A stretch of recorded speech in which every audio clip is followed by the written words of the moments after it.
in the first training, which was a good couple of years ago, I remember us working very explicitly with our own developmental journey.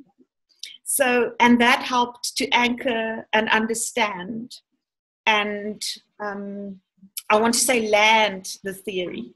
Because it's so valuable, I also did the second training on it. And there it was very practical in terms of how do we apply this in a coaching space or with another human being in a coaching conversation or working with clients, etc., which was incredibly helpful for me. And then I redid the first level when Paddy trained last year, and I just sat in, which was an absolutely amazing experience, because then it felt like a lot of the things that I've learned and that I've been working with really just came together very beautifully and was integrated.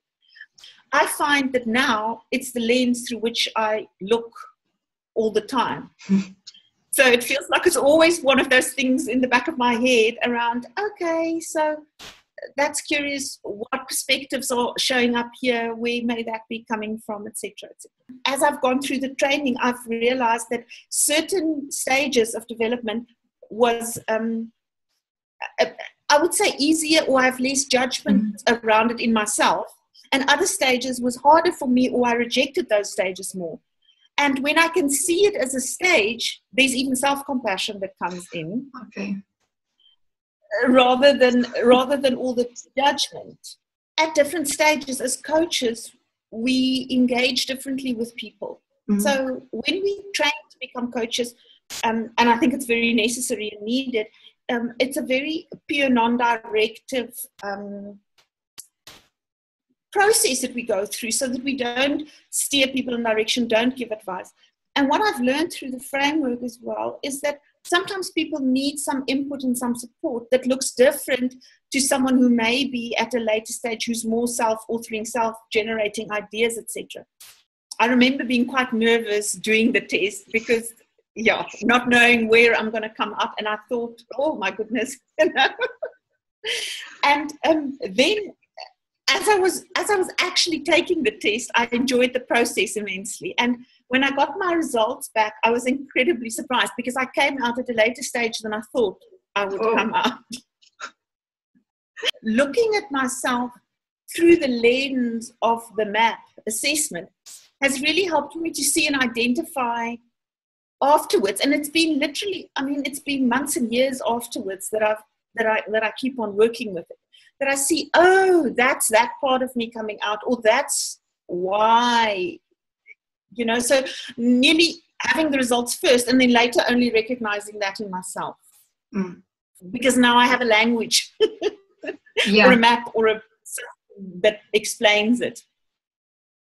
I've loved the workshops with Suzanne and Paddy.